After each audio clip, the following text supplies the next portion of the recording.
ओम अज्ञानतिमिरन्धस्य ज्ञानाञ्जनशलाकया चक्षुरुन्मीलितं येन तस्मै श्रीगुरुवे नमः। नमो ओम विष्णुपदाय कृष्णप्रेष्ठाय भूतले श्रीमते भक्तिवेदांत स्वामिनिति नामिने।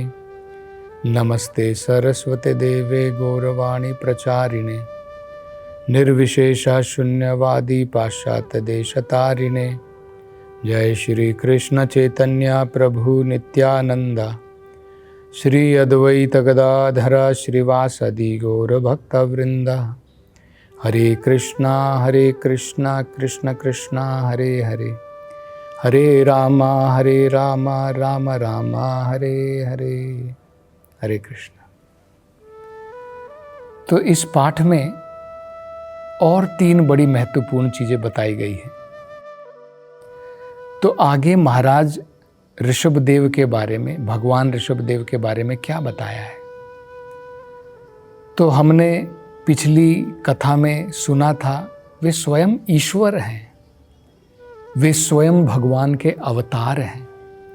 फिर भी लोगों को सिखाने के लिए उन्होंने जो है मानव धर्म का पालन किया, गृहस्थ जीवन का पालन किया और अपने आचरण के द्वारा लोगों को सिखाया हमें किस प्रकार से मनुष्य जीवन की सफलता प्राप्त करनी चाहिए।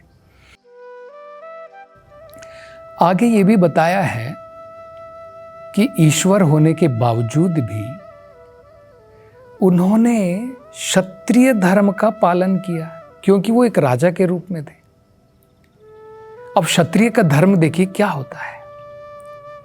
क्षत्रिय जो है वर्णाश्रम धर्म के अनुसार ब्राह्मण जो होते हैं, ब्राह्मण गण क्योंकि वेद परायण होते हैं, उनको वेदों का ज्ञान होता है, वेदों का क्या निष्कर्ष है उनको ज्ञान है।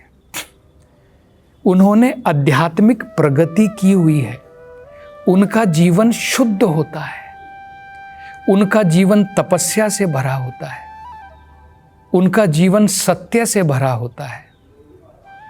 तो इन सब महान गुणों के कारण उन्हें मनुष्य जीवन के लक्ष्य के बारे में पता होता है। तो वर्णाश्रम धर्म के अनुसार क्या होता था, ब्राह्मण पूरे मनुष्य समाज को दिशा प्रदान करते थे।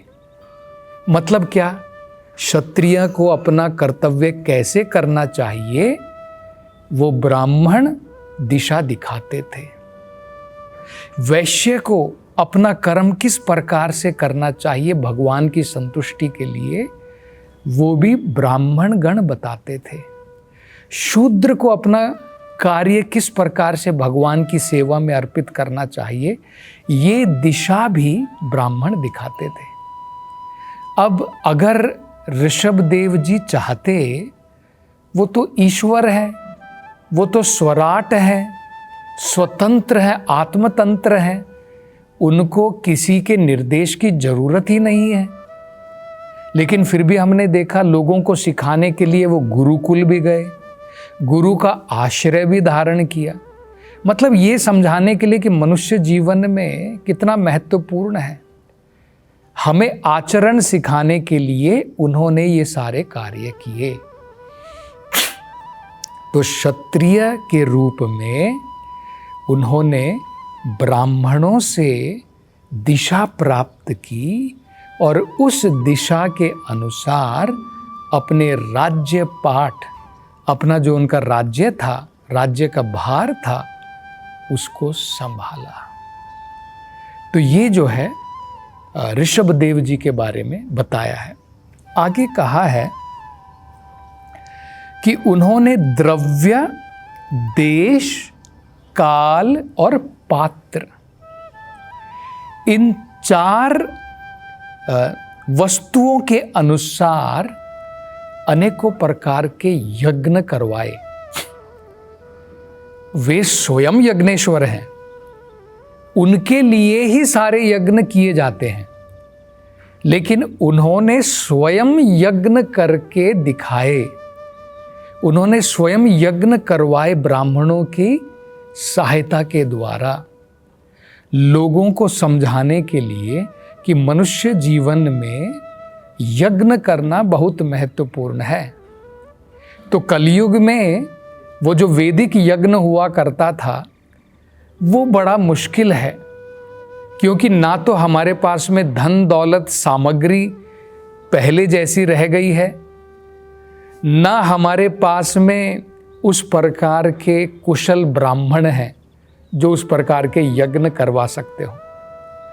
जैसे उदाहरण दिया जाता है, पहले जो याज्ञनिक ब्राह्मण थे उनमें इतने ओजस थे, इतनी शक्तियां थी, मंत्र के द्वारा वो होम करते थे, उसमें अग्नि प्रज्वलित कर सकते थे।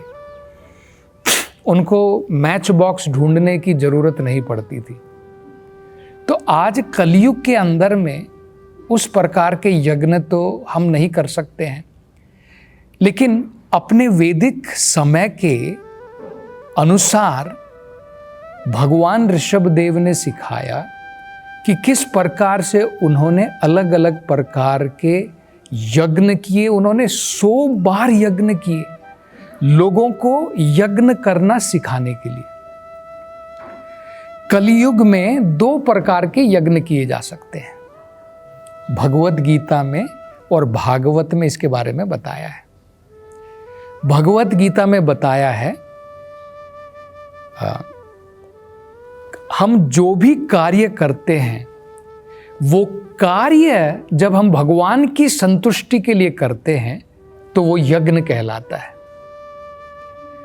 इसी प्रकार से भागवतम में बताया है, संकीर्तन यज्ञ प्रायेर यजंती ही सुमेध शाह।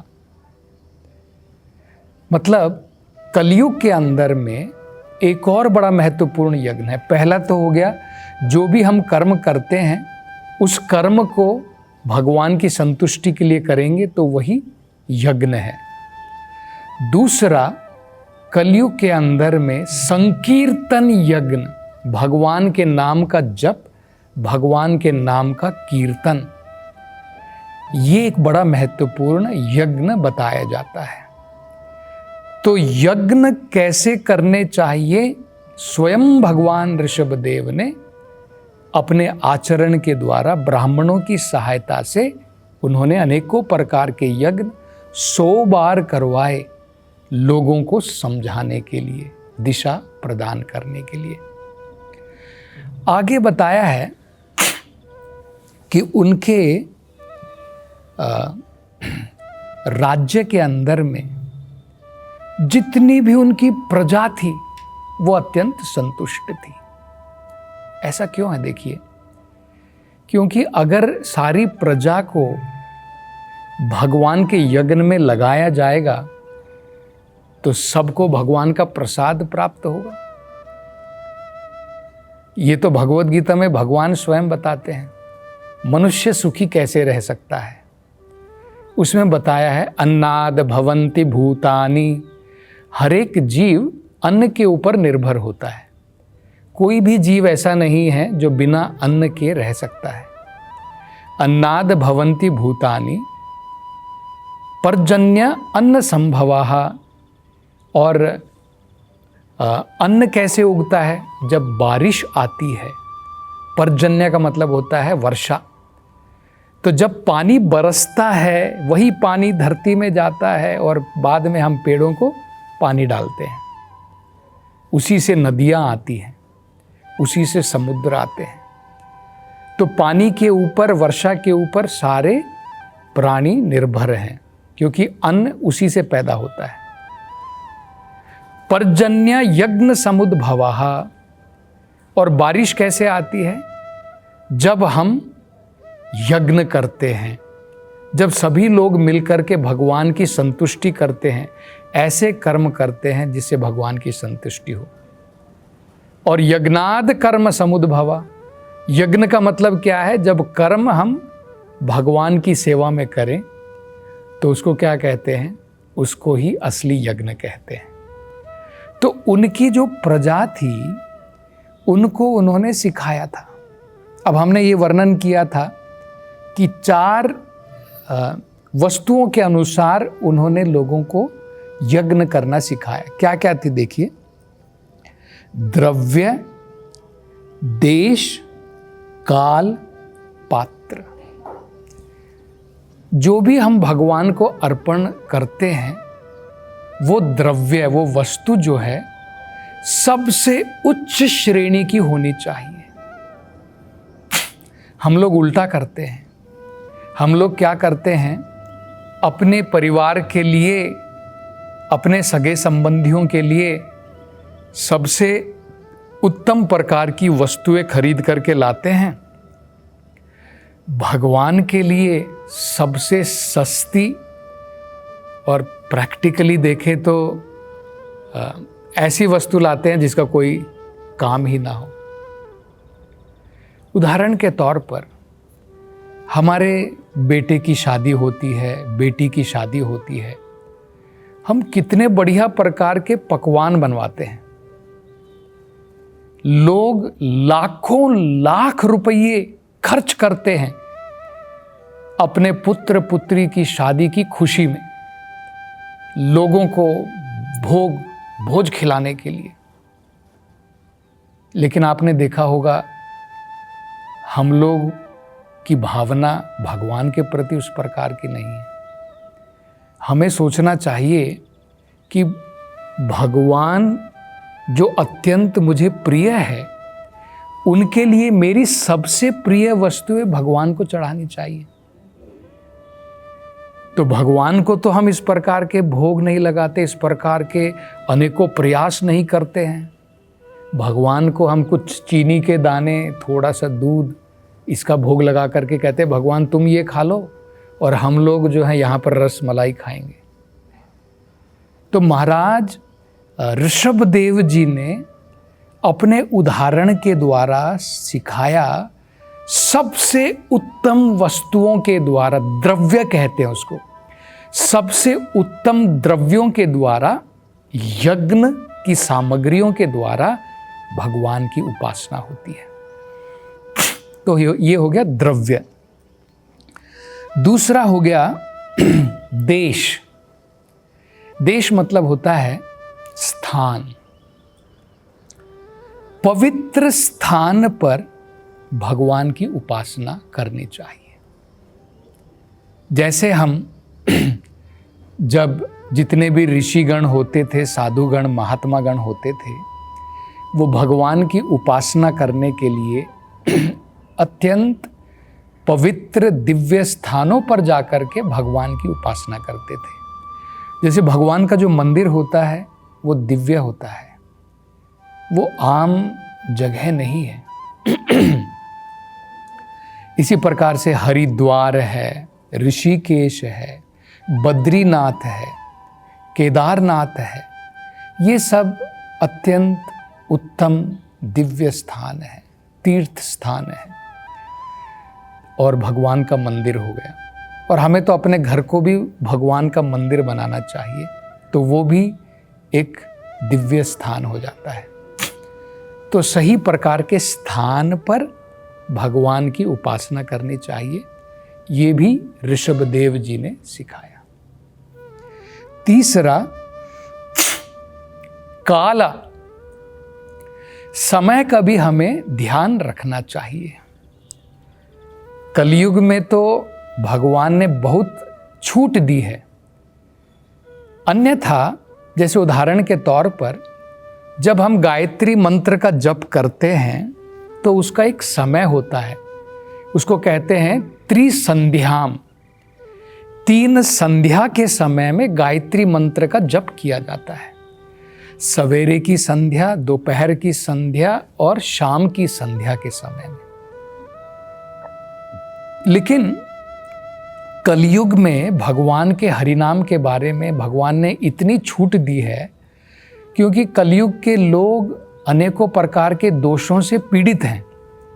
तो भगवान ने बड़ा कंसेशन दिया है कि ज़्यादा हमें समय और देश, इसकी भी जो है ज़्यादा न नियमा न कालहा, न अनेकों प्रकार के नियमों का पालन करना है और ना हमें समय देखना है कि भाई संध्या के समय में ही केवल भगवान के नाम का जप करना है, ऐसा नहीं है। किसी भी समय और बहुत ज़्यादा नियमों का पालन करने की भी ज़रूरत नहीं है। कुछ बेसिक नियम हैं जिसका पालन करना है, जैसे 4 पाप कर्म हमें छोड़ देने हैं और भगवान के नाम का जप करना है। अगर हम इतना निष्ठा के साथ में करेंगे तो हम भगवान की भक्ति में ज़रूर आगे बढ़ पाएंगे।